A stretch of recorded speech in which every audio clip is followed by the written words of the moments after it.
MMV theory and practical या YouTube चॅनलमध्ये तुम्हा सर्वांचे स्वागत आहे। आज मी तुम्हाला रेडिएटर ओव्हरऑलिंग याविषयी संपूर्ण माहिती करून देणार आहे।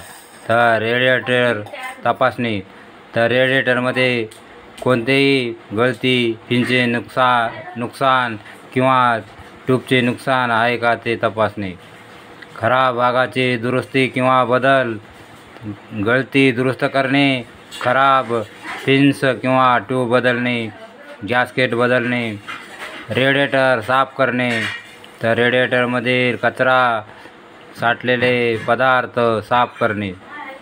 आता रेडिएटरची चाचणी, दुरुस्त केलेल्या रेडिएटरमध्ये गळती नाही किंवा ते योग्य प्रकारे कार्य करते आहे का ते तपासणे।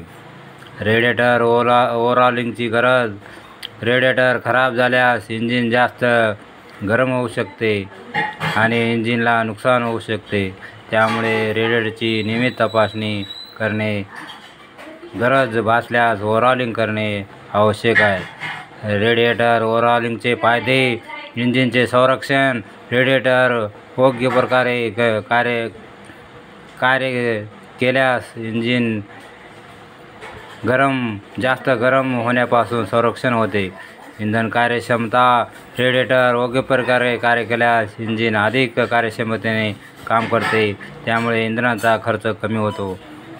वाहन अधिक काळ टिकून राहते, रेडिएटरची नियमित दुरुस्ती केल्यास वाहन अधिक काळ टिकून राहते। तर रेडिएटर ओव्हरऑलिंगचे काम अत्यंत तांत्रिक असते, त्यामुळे ते व्यावसायिक मेकॅनिकने करणे आवश्यक आहे। तर अशा प्रकारे मी तुम्हाला रेडिएटर कशाप्रकारे ओव्हरऑलिंग करणे याविषयी संपूर्ण माहिती या व्हिडिओद्वारे करून दिली आहे।